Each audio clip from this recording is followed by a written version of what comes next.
Oi, pessoal, estamos aqui para mais umas dicas de redação, né? Mais algumas. E aí, se você gostou da aula no final, eu ajudei em algumas dicas, em algumas dúvidas, certo? Peço para você que possa curtir, divulgar, para que outras pessoas também possam aprender como você. Se houver alguma dúvida, é só você enviar aí a sua dúvida nos comentários desse vídeo. Pode ter certeza que eu vou responder em seguida, imediatamente. Tá bom? Então vamos lá. Hoje eu vim revisar, né, revisar para os meus alunos, revisar para aqueles que ainda não assistiram essa aula, sobre o que é uma estrutura do texto dissertativo, argumentativo e também a importância do título, né, dentro de um texto dissertativo argumentativo do gênero redação, tá? Então, fica ligado. Veja, o texto dissertativo argumentativo ele tem diversos gêneros. Eu tenho um texto de opinião, né, artigo de opinião, eu tenho resenha, mas eu tenho redação, que é um bicho de sete cabeças para diversos alunos em alguns concursos. Pois é, mas eu já começo com duas dicas para vocês. A primeira, que não deveria ser a primeira, tá? É a prática da escrita, ok? Pois é, se você não praticar a sua escrita, não tem como você entender a estrutura do texto, escrever bem a gramática, utilizar bem a língua portuguesa, da gramática da norma padrão. Porém, por que eu disse que isso seria a segunda dica, mesmo começando por ela?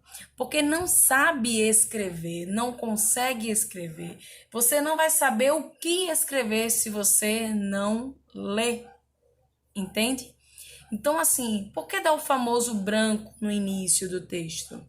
Porque eu não sei o que escrever, e eu não sei o que escrever porque eu não leio sobre um tema, sobre o tema proposto na redação. Então, o ideal é que você estude, faça anotações com suas palavras, escreva alguma frase, alguma citação que alguém, filósofo conhecido, sociólogo, geógrafo, enfim, algum educador, alguém que pode ser até artista, que sai na mídia, mas que disse algo interessante a respeito daquele tema, um dado estatístico, enfim. Vá fazendo essas anotações até você fazer o seu rascunho, beleza? Então vamos lá, a gente vai falar do texto dissertativo argumentativo do gênero redação. E eu trago para vocês as três partes desse gênero. Toda redação ela precisa ter a introdução, o desenvolvimento e a conclusão. Quando eu digo três partes, eu não estou falando de três parágrafos, não. Parágrafo é outra coisa. Significa dizer, essas três partes, é que o seu texto precisa de um início, de preparar o leitor para o que o seu texto vai falar. Precisa do desenvolvimento, que é o aprofundamento dessas ideias que você apresentou na introdução. E a conclusão, que é o fechamento desse seu texto, dessa discussão. E aí, o que é que eu faço na introdução? Ó, a introdução é composta apenas por um parágrafo, que vai ter em torno entre 4 a 6 linhas, tá? Perceba que isso não é um padrão entre 4 paredes que não pode haver mudança. Não, tem introdução com 7 linhas também. Agora, uma introdução tem com 3 linhas? Tem, mas possivelmente você não vai ser tão completo nas suas ideias e vai ter pontuação a menos, certo? Então, o ideal é que sua introdução, de fato, tenha 5, 6 linhas, apesar de eu colocar 4, 6 linhas, mas é para você já ir começando com 4 linhas, mas ao passo que você vai aprimorando seu texto, também vai aumentando a quantidade de linhas. Por quê? Porque você estudou tanto, tá ficando tão bom, que o que é que acontece? Você tem dificuldade agora de sintetizar, você tem muitas ideias, né? Mas aí, voltando para a introdução, o que é que você pode saber ou fazer na introdução? Pergunte-se, o que eu penso sobre isso? O que eu penso sobre esse tema? Qual é a problemática em questão do tema? Apresente na introdução este problema.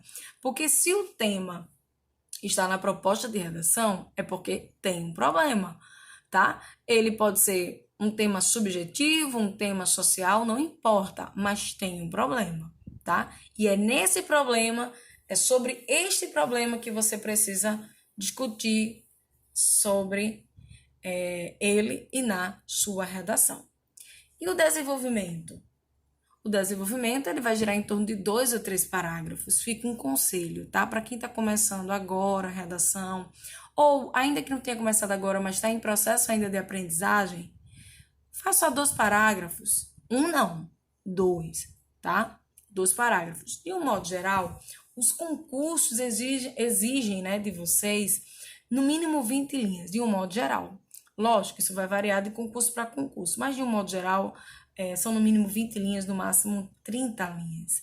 Então, tente obedecer o mínimo e o máximo, tá? Procure saber no edital do seu concurso. Mas o que eu escrevo no desenvolvimento? Eu utilizo 2 parágrafos, cada um vai ter em torno de 6 a 9 linhas, lembrando que se em um parágrafo você colocou 9 linhas, o outro não pode ter 6. Por quê? Porque vai ter uma discrepância, uma diferença muito grande de linhas entre os 2 desenvolvimentos.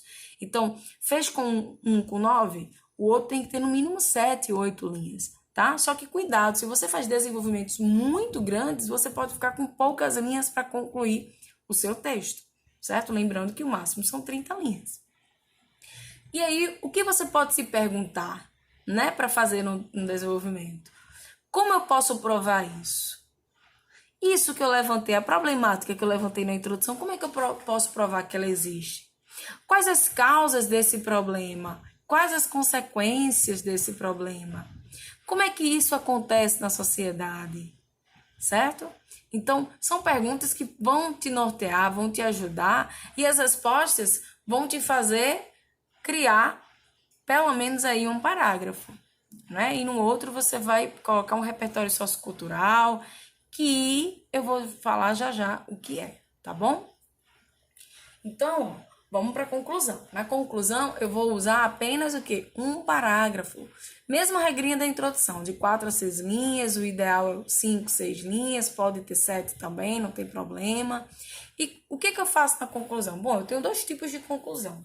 Uma é a conclusão síntese, é aquela que vai resumir tudo que já foi discutido ao longo do texto com outras palavras, só para concluir mesmo.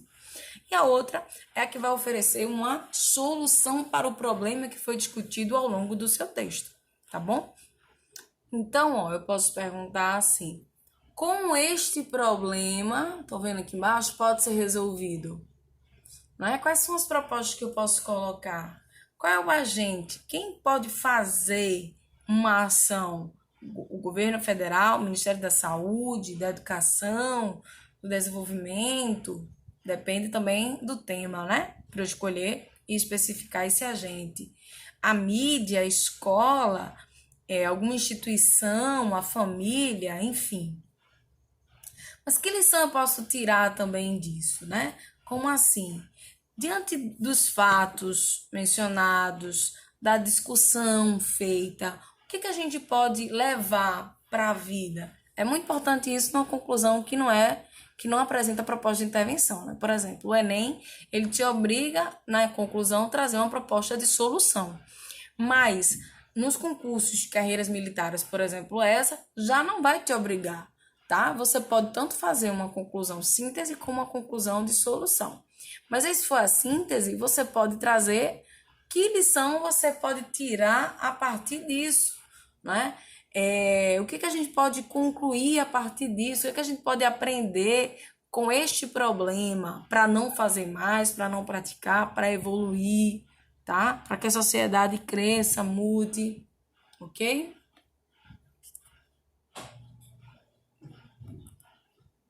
Então, resumidamente, essa é a proposta de um texto dissertativo argumentativo. Eu tenho uma tese, que é o seu ponto de vista a respeito daquele problema que vai trazer no tema, tá? A argumentação, que são as justificativas e aquilo que vai convencer o leitor de que o seu ponto de vista é o coerente. E a conclusão, que você pode aí resumir com outras palavras, ou você pode trazer uma solução em questão. Mas qual deve ser o conteúdo do texto dissertativo? Bom, o conteúdo vai depender do tema proposto, mas esse tema proposto, ele tem um padrão a ser feito também, né?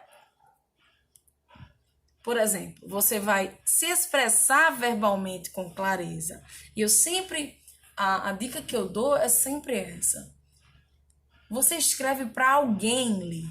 Então, você precisa entender, refletir da seguinte maneira: isso que eu estou escrevendo, o outro está conseguindo entender? Não é? Uma outra dica que eu dou é: fez o rascunho hoje, você não está no dia da sua prova, você então está no processo de organizar e acumular conhecimento. Então é preciso estudar sobre um tema determinado, tá? E na hora que vai estudar, você faz os resumos, como eu falei no início, faz a anotação, enfim, vai fazer seu rascunho. É preciso dar um intervalo de tempo para a sua memória fotográfica, que vem a partir da visão. Então, vai passar a limpo? Não passa no mesmo dia, não. Passe a limpo daqui a 1, 2 dias, porque aí você não vai ter problema em perceber os erros. Porque se você fizer tudo num dia só, você não vai conseguir identificar todos os erros. Inclusive, se aquele parágrafo ali está com problema de clareza. Aí, depois de 1 ou 2 dias, você vai ler. E vamos supor que você percebe que naquele parágrafo não ficou muito claro, nem você está conseguindo entender o que você escreveu. Aí eu te pergunto: se tu não está conseguindo entender, imagine o corretor ou o professor que vai corrigir teu texto, certo? Então é muito importante que o seu texto esteja claro, e para isso é bom o intervalo, né? Você precisa interpretar os fatos, os dados e as informações. Vai estudar sobre o tema? Massa. Vai fazer anotações? Vai. Anote com suas palavras aquilo que você estudou. Assim fica muito mais claro que você está conseguindo interpretar e compreender aquilo que você leu. Organize suas ideias, conceitos e opiniões. Ou seja, estudou, organizou, agora você vai selecionar aquilo que você vai escrever primeiro, no meio, no final, depois disso, depois daquilo, tá? Organize aquilo que realmente é a sua ideia, é o seu ponto de vista e não o ponto de vista de outra pessoa, porque se for o ponto de vista de outra pessoa, você precisa dizer no seu texto quem é o autor desse ponto de vista. Relacione a acontecimentos históricos, né? É importante, não é obrigatório, mas é muito bom quando você entende o tema e consegue relacionar a algo que já aconteceu. Por exemplo, a Revolução Industrial, né? A Idade Média, a Segunda Guerra Mundial, depende muito do que você queira dizer, né? Revolução Francesa, depende muito do que você quer dizer e depende do tema também, né? Selecionar e articular diferentes perspectivas sobre o tema. Como assim? Várias áreas do conhecimento, né? Você vai abordar sobre o tema, sobre o ponto de vista histórico, como eu acabei de dizer, mas agora sobre o ponto de vista estatístico, um dado estatístico que você pesquisou e achou legal, que vai confirmar a sua tese, né? Sobre o ponto de vista literário, então você vai fazer uma citação de uma obra literária, um livro que você já leu, que você ouviu falar, que fala sobre a mesma temática, um filme, uma série, certo? Então, tudo isso são diferentes perspectivas. Elabore hipóteses, ou seja, possibilidades. Essas possibilidades vão justamente, geralmente, estar na sua conclusão. É que se as pessoas fizessem isso, teriam aquilo como consequência ou como ponto positivo, tá? É possibilidade. Propor uma tese, defender seu ponto de vista, que é o que você deve fazer na sua introdução. Tá? Defenda o seu ponto de vista a partir do problema em questão. E o repertório sociocultural, que eu disse que ia explicar, né? Lá no início, eu falei sobre ele é importantíssimo estar na sua redação. Se sua redação for uma redação modelo Enem, é obrigatório que o repertório sociocultural você tenha pelo menos um em cada parágrafo do seu texto. Se for, por exemplo, ESA, que eu também falei no início, ESA ou outras carreiras militares, né? Não é obrigatório ter repertório sociocultural, em todos os parágrafos, mas pelo menos um repertório ao longo do texto você precisa apresentar, porque é ele que vai elevar o nível de informatividade do teu texto. Ele que vai confirmar e elevar a tua defesa do ponto de vista, tá? Aqui eu tenho, por exemplo, a citação de autores que são reconhecidos em uma determinada área do conhecimento que você queira trazer dentro do seu texto. Você pode contextualizar com uma alusão histórica, como eu falei anteriormente, uma história, um acontecimento, um fato real, certo? Que você tem conhecimento, que você já leu em livro ou que saiu na mídia. Você pode apresentar alguma reportagem, mas sem muito detalhamento, fazer menção a ela, certo? Você pode falar sobre alguma pesquisa, por exemplo, pesquisa da OMS, IBGE, que vão fortificar como argumentação o teu ponto de vista. Tem outros tipos de repertório? Sim, tem sim. Como eu já disse, fazer alusão, fazer menção, né, uma obra literária, algum livro clássico ou contemporâneo, menção a uma série, um filme, certo? Tudo isso faz parte do repertório sociocultural. E aqui, ó, eu dou mais concretamente exemplos, né? Então, o que é o repertório? O que se espera? Que você apresente provas concretas, dados, fatos, exemplos, né, relacionados ao tema, de autoridade, como citação de especialistas sobre aquele tema, lógica, quando você apresenta a causa e a consequência desse tema, desse problema, e o senso comum, que é o menos indicado, né, porque vai deixar o teu texto mais no nível mediano. Se você sai do senso comum, sai desse aqui, ó, sai do senso comum, que é o que as pessoas geralmente pensam sobre o tema, e vão para esse tipo de argumentação que eu disse aqui anteriormente, tua nota se eleva, porque o grau, o nível de informatividade, de argumentação aumentou, tá?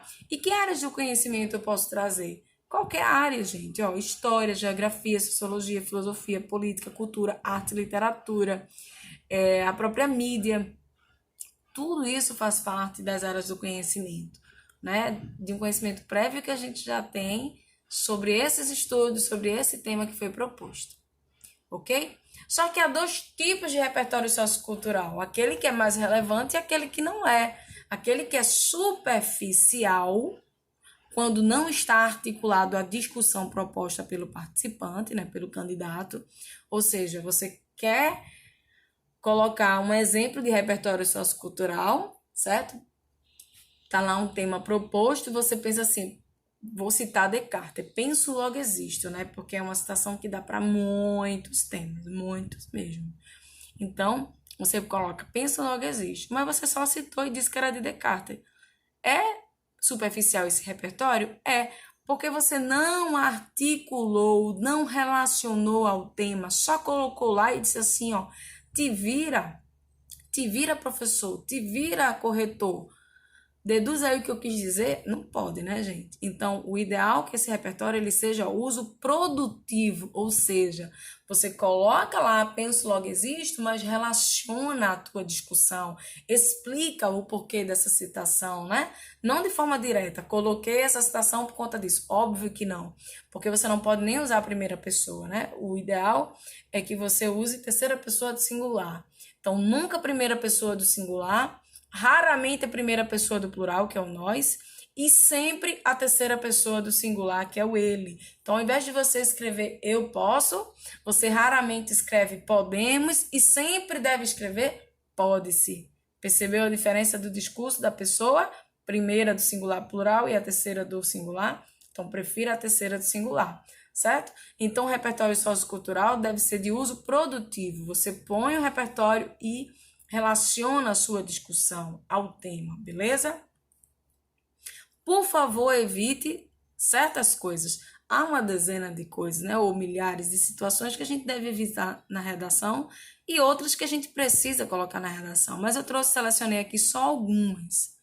A primeira é, por favor, evite o uso da palavra coisa ou algo, porque tem o quê, gente? Sentido vago. Por exemplo, ó,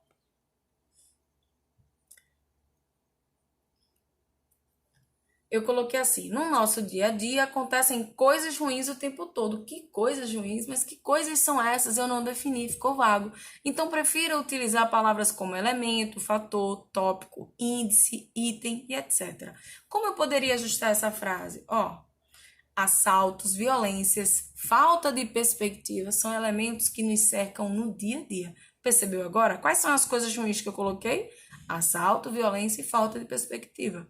Se você refletir um pouquinho sobre o tema, você vai perceber que você sabe o que deve escrever, tá? Mas, por insegurança, por medo de errar, acaba errando mesmo. Outro exemplo. Pessoas que se comportam violentamente indicam que algo não está bem na sociedade. Que algo é esse, galera? Não sei. Vamos ver como ficaria a gente ajustando? Pessoas que se comportam violentamente indicam que a sociedade pode estar formando mal seus habitantes. Então, eu estou falando, especifiquei sobre a sociedade agora, que é o fato dela estar formando mal seus habitantes. Então, tome cuidado com isso, porque além de você acabar não sendo específico sobre o tema, você acaba tendo aí uma linguagem em período vago e vai perder ponto também por isso, né? Não fale com o leitor. Nossa, isso é extremamente importante. Não fale com ele, não se dirija a ele. E aí, vale aquela minha primeira dica que eu disse, use o verbo na terceira pessoa do singular. Assim, ó, não tem como você falar com o leitor. Por quê? Porque quem fala com o leitor geralmente usa expressões, pronomes ou verbos na segunda pessoa do singular. Por exemplo, diz assim, o jovem se sente incapacitado de escolher tão cedo uma profissão. Os pais ficam colocando pressão e você não sabe o que fazer com a sua vida. Veja, é lógico que a pessoa que escreveu isso, escreveu de forma como se fosse hipotética, né? Imagine você conversando com seus pais, lembrando a pressão que ele... Mas veja, queira que não, você está se referindo ao corretor. Isso não pode acontecer. Então, ó, não use você, o tu. O uso do pronome possessivo sua, seu, suas e suas também é proibido, porque denota o quê? Ambiguidade. Eu te pergunto, quando eu digo, você não sabe o que fazer com a sua vida, esse sua vida é a do jovem ou a do leitor? Aí você diz, mas Cindy, é claro que é a do jovem. É claro não, o corretor ele não te conhece. Então ele não pode ter certeza que você estava se referindo ao jovem ou a ele como leitor. Para evitar isso, não é? O corretor ele não pode deduzir, já que ele não te conhece, tira esse sua. Como poderíamos ajustar isso? Ó, os jovens sentem-se incapacitados para escolher tão cedo uma profissão. No entanto, os pais o pressionam, tá? Ou os pressionam, né, já que são os jovens, a ponto de ele ou eles não saber o que fazer. Veja, eu disse a mesma coisa, mas sem usar a segunda pessoa, sem me referir ao leitor. Eu estou me referindo apenas a quem? Aos jovens, ok? Outra questão, nossa, isso aqui sempre a gente vai encontrar nas primeiras redações. E quem é meu aluno sabe disso, né? Houve uma evolução grande já, pelo menos na terceira redação. Toda redação, meu aluno ele vai evoluir, se ele obedecer as minhas dicas. Mas quando ele chega na terceira e na quarta, ele tem uma evolução de mais de 1,5 ponto. Mas é preciso obedecer a todas as dicas. Se você está assistindo esse vídeo, né, assistindo a este vídeo e está anotando tudo direitinho no seu caderno, é o ideal, tá? Para que toda vez que você faça uma redação, você vai lá e revise as dicas desse vídeo, revise as dicas da redação que já foi corrigida por mim ou de qualquer outro professor. Fique atento a isso, pessoal, que você vai evoluir, tá? Tem gente que fala assim, mas Cindy, eu não saio dessa nota. O fato de você não sair dessa nota não quer dizer que você não tenha evoluído. Você teve novos erros, mas os erros anteriores você não repetiu, né? E teve novos acertos também, tá? Mesmo assim, se você conseguir seguir as regrinhas de estudar sobre o tema, fazer resumos para só fazer o rascunho, depois de 2 dias, passar a limpo, você pode ter certeza, só fazendo isso você vai ter uma evolução. Eu provo isso, comprovo isso, às vezes eu até posto esse tipo de evolução dos meus alunos. Então, fique esperto. Vamos para a próxima regra. Procure não repetir várias vezes a mesma palavra. Olha como fica cansativo. É problema de coesão isso, porque coesão é você utilizar conectivos para interligar as ideias, para interligar os períodos, para substituir com o pronome, substituir um termo que já foi dito antes. Você usar sinônimos, né, para evitar repetição. Tudo isso é coesão. Vamos à leitura. Diz assim: os empresários têm encontrado, certos problemas para contratar mão de obra especializada nestes últimos meses. O problema da mão de obra, olha a repetição, é consequência de um problema, realmente é um problemão, né? Maior, os altos níveis de desemprego constatados há algum tempo atrás, enfrentando problemas para conseguir empregos nas fábricas a que estão acostumados, dedicaram-se a outras atividades, criando para as indústrias o problema de não encontrar pessoas acostumadas. Meu Deus, que problema! E que texto! Só esse parágrafo, viu? É cansativo. Imagina você fazer isso ao longo do seu texto, tá? Então, fica até às vezes difícil de entender a ideia central do autor, né? Desse parágrafo. Olha o ajuste. Os empresários têm encontrado certos problemas para contratar mão de obra especializada nesses últimos meses. Isso que, gente? Toda essa ideia que eu falei aqui, ó, no período anterior. O fato dos empresários terem problemas em contratar, né, mão de obra especializada. Então, isso é consequência dos altos níveis de desemprego constatados há algum tempo. Dessa forma, olha aí, um conectivo argumentativo que está interligando dois períodos, o período anterior ao novo período. Dessa forma, para conseguir empregos nas fábricas a que estavam acostumados, dedicaram-se a outras atividades, né? Que aqui, até aqui tá tudo igualzinho, ó. Dedicaram-se a outras atividades, criando para as indústrias o obstáculo é sinônimo de problema, gente. De não encontrar pessoas habituadas. Habituadas é sinônimo de acostumadas. Então, perceba, eu deixei o texto menor. Ah, sim, mas eu gosto de comer linha. Eu prefiro fazer um texto menor, sem repetição de palavras, com coesão, com conectivos, pronome adequado, do que escrever muita lorota, como diz, né? Arrodear, comer linha, e não escrever nada, ter nota baixa. O que adianta, né? Às vezes eu escrevo 30 linhas e não tenho um bom conteúdo. Às vezes eu escrevo 20 e tenho um ótimo conteúdo. Então, se liguem nisso. Aqui eu trouxe um quadro, gente, para vocês observarem como pode ser o texto de vocês, né? Principalmente para quem gosta de uma estrutura um pouco decoreba. Lembrando que aqui é um exemplo. O seu texto é seu texto, é particular e depende de cada tema, tá? Então, vai uma sugestão. Onde tem a palavra texto, é justamente as suas ideias, os seus argumentos, tá?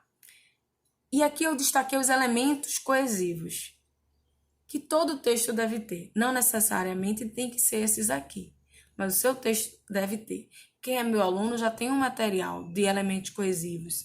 Eu já passo nos grupos, já tem na minha apostila, é só dar uma olhada lá no material de redação, tá bom? Ou pesquisa na internet. Conectivos, coesão, elementos coesivos. E aí eu tenho dois tipos, ó. Eu tenho aqueles que vão ficar intraparágrafos, ou seja, dentro dos parágrafos, que são os verdinhos aqui, e interparágrafos, que são os que ficam entre os parágrafos, certo? Ó, o esse, o isso, o ela, são pronomes que estão substituindo um nome, uma expressão ou uma ideia dita antes, para você não repetir as palavras e nem a mesma ideia, entenderam? O entretanto, o por outro lado, são conectivos argumentativos, né? O embora também, que dão um sentido de oposição. Mas há vários conectivos argumentativos, tá? Esses aqui eu coloquei em sentido de oposição. Olha o assim e o portanto. Conectivos argumentativos que indicam conclusão. Tendo em vista também, além disso, indica o quê? Adição. Diante desse cenário, elemento coesivo que a gente chama de anafórico, ou seja, faz referência ao que foi dito antes, que nesse caso é o parágrafo anterior. Então, gente, tudo isso aqui é importante estar dentro do seu texto. Quer saber mais sobre isso? Pesquisa sobre elementos coesivos dentro de um texto dissertativo, dentro de uma redação. Mas isso aí, olha, isso no Enem, só elemento coesivo vale, se você fizer bem feito, vale 200 pontos. Então, é de 0 a 200. Nas carreiras militares, especialmente na ESA, você vai ter aí até 1 ponto. A 1 ponto é pouco? Não, minha gente.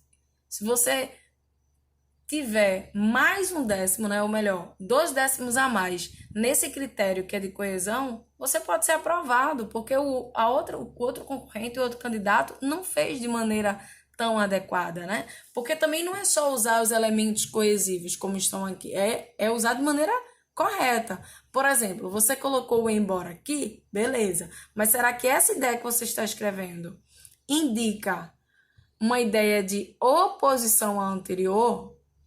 Porque imagine se aqui você quisesse indicar uma ideia de adição. Então, não era para colocar o embora, era para colocar o além disso.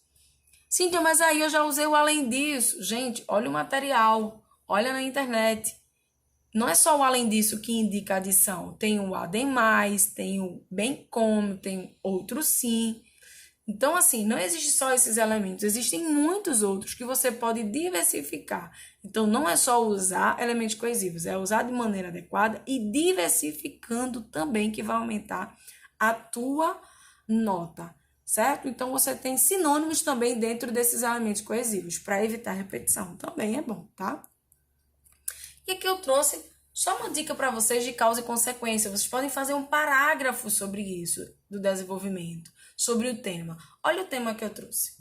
Constatamos que o Brasil existe, que no Brasil existe um grande número de correntes migratórias que se deslocam do campo para as médias ou grandes cidades.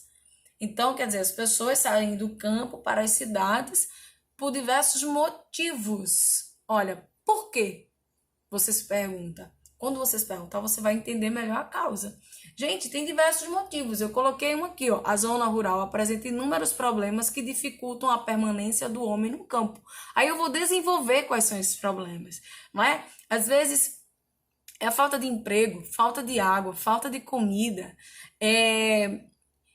falta de escola e quando tem de ensino precário. São muitas necessidades. E aí a zona rural não contempla as necessidades desse migrante, né, desse homem. O que que ele faz? Ele vai para a cidade em busca de uma vida melhor. Esta é a causa, tá bom? Ou estas são as causas. Agora, no sentido de encontrar uma consequência para este problema, o que que você pode perguntar? O que acontece em razão disso? Ou seja, qual é a consequência dessa causa aqui? Possíveis respostas. Olha a consequência. As cidades encontram-se despreparadas para absorver esses migrantes e oferecer-lhes condições de subsistência e de trabalho. Ou seja, tanta gente saindo da zona rural para a zona urbana que a própria zona urbana, a cidade, ela não consegue dar assistência a todos, né, a todos os migrantes. Então, é importante entender o tema dentro da sua causa e a sua consequência também. Há outras consequências? Claro que sim. Há consequências positivas para o migrante? Sim. Às vezes ele consegue uma vida melhor, mas às vezes não. Às vezes ele consegue uma vida tão precária quanto na zona rural. Ele só mudou de lugar, certo? Agora a gente vai para a dica sobre o título. Pois é, no Enem, o título ele é opcional, facultativo, não é obrigatório. Mas na ESA, por exemplo, já é obrigatório. Então você precisa ler o edital sobre o seu concurso para saber detalhadamente, né, sobre a redação em si.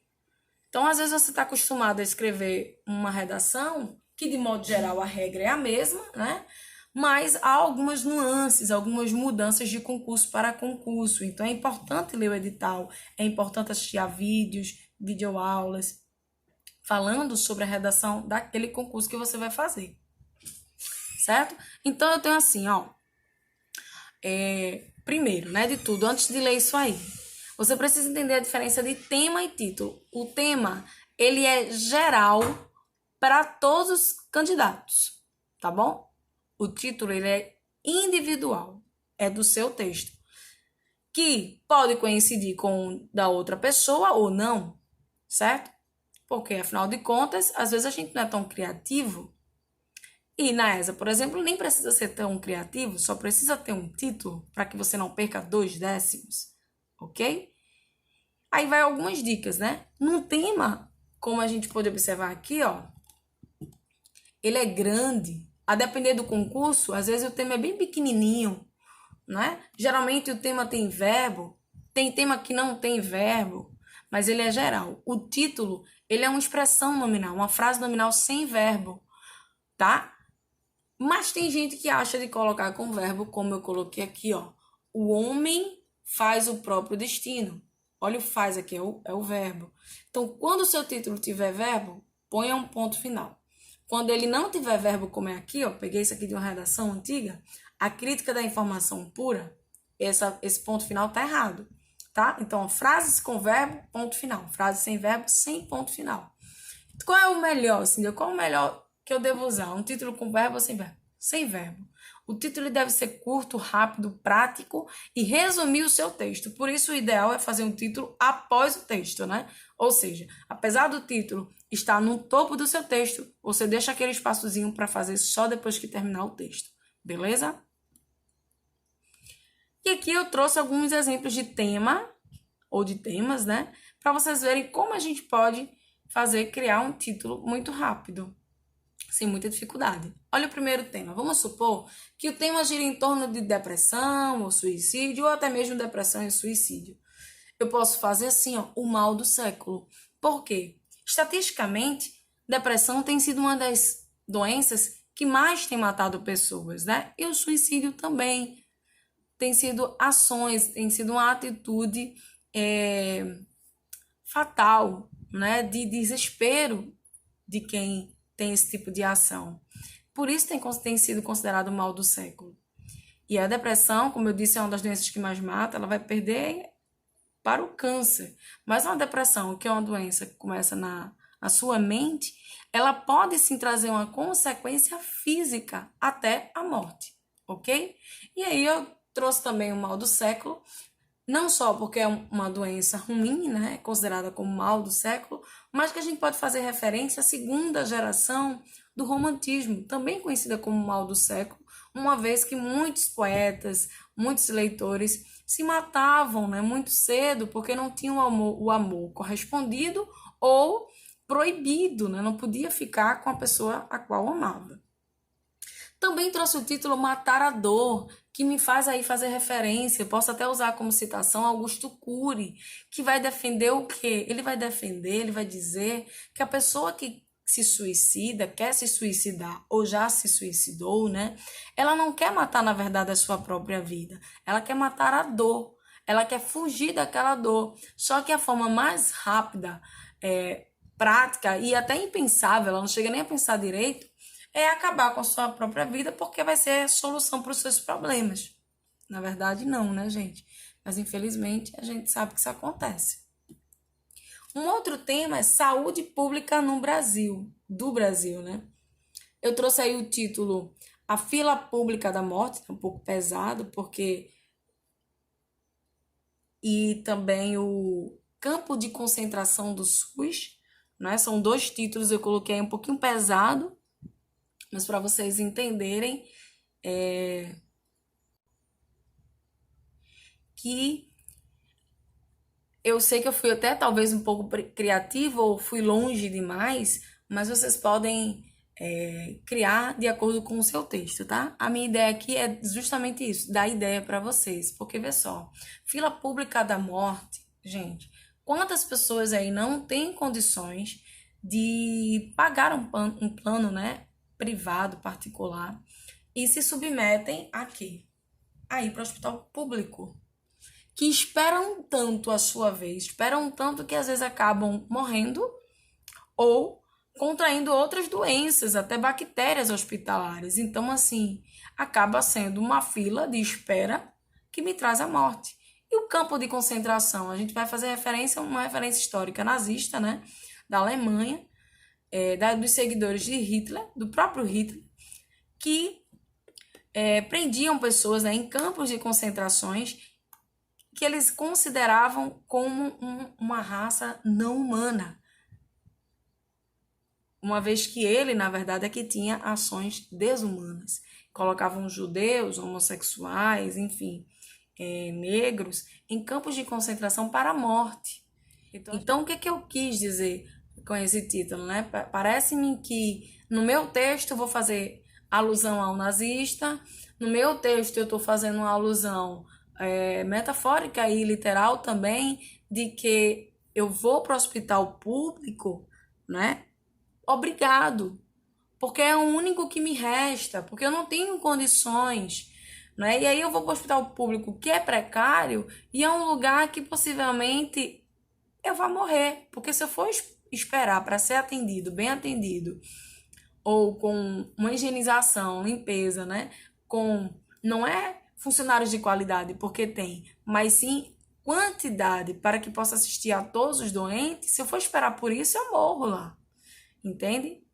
Então, vai aí a dica. Outro tema é a questão do índio no Brasil. Eu trouxe aqui exemplo de 2 títulos, né? Me baseando, lógico, em textos que eu já escrevi. Eu posso falar sobre o indianismo mascarado, o indianismo fazendo referência à primeira geração do romantismo, que vai exaltar o índio no século XIX como o herói, o bom selvagem, enquanto no século XVII, né, século XVI e XVII, o índio ele foi catequizado, explorado, escravizado pelo branco europeu. Então, agora, eu estou dizendo que, por mais que a gente fale que os índios têm direito, que a gente exalte os rituais dele, enfim, a própria natureza do meio ambiente, é uma hipocrisia, isso é mascarado, porque, na verdade, há uma violação dos direitos do índio, né? Não só o direito dele ir e vir, né, de opinar, mas de viver tranquilamente em sua tribo na natureza. Então, isso é mascarado. Né? O bom selvagem, além de tudo isso que eu já falei, é a referência de Rousseau de que o homem ele nasce bom, mas a sociedade o corrompe. Ele vai fazer essa alusão à citação de Rousseau desde o arcadismo, né? Século XVIII, mas também no século XIX, no romantismo, de que o homem ele acaba interferindo na natureza do outro homem, né? A sociedade acaba interferindo na natureza, na pureza do homem. E então, essa pureza eu posso fazer uma relação, um link com o próprio índio, uma vez que ele era puro, né? Sem intervenção do branco, e até hoje ele não só sofre intervenção, como os seus direitos são deturpados, violados. Um outro tema que eu trouxe foi justiça com as próprias mãos. Eu tenho aí, ó, o título Olho por Olho, Dente por Dente, que se tornou até um ditado, né? Popular, um ditado da era clássica. E quer dizer o quê? Você tratar com vingança, né? Do mesmo jeito que fazem comigo, eu vou fazer igualmente com os outros, né? Ou outro título que eu coloquei, Vingança Popular, que é a vingança do povo. O que seria justiça com as próprias mãos, gente? Quando a gente espera tanto a justiça do poder público, a justiça dos policiais, a justiça da própria lei em si do nosso país, e ela demora, e a gente fica sofrendo com isso e vai lá e faz com as nossas próprias mãos, né? Uma atitude errada perante a lei, mas que muita gente acaba não sendo julgada e condenada sobre isso, né? Outro tema é o consumismo. Eu coloquei só a palavrinha assim, consumismo, fica até bem genérico, né? Mas eu posso fazer uma relação com Descartes de penso, logo existo, e eu coloquei consumo, logo existo, pela necessidade das pessoas consumirem para mostrar que podem consumir, para mostrar que tem, que elas existem só porque elas consomem e elas se sentem parte da sociedade justamente porque consomem e podem consumir, né? Entre outras coisas que a gente pode comentar sobre isso. Geração Coca-Cola, né, que é a geração da modinha também, né, de seguir um padrão imposto pela sociedade. Então, é isso, gente. Um pouco da estrutura do texto dissertativo, de coesão, diferença de tema e título, de possíveis temas, né? Acabei dando ideias aqui, vocês podem até escrever redações sobre os temas que eu trouxe, tá? Pode até copiar também os títulos que eu sugeri, mas lembrando que o seu título tem que ter muito a ver com o seu texto. Afinal de contas, ele resume o seu texto, né? E aí, mais uma vez, repito, qualquer coisa é só perguntar, só mandar dúvida também nos comentários ou no privado para quem tem meu contato, tá bom? Boa redação para vocês, pratiquem. Sem a prática, gente, não é nada, e sem a leitura, menos ainda, a sua redação não vai ter conteúdo, tá bom? Até lá!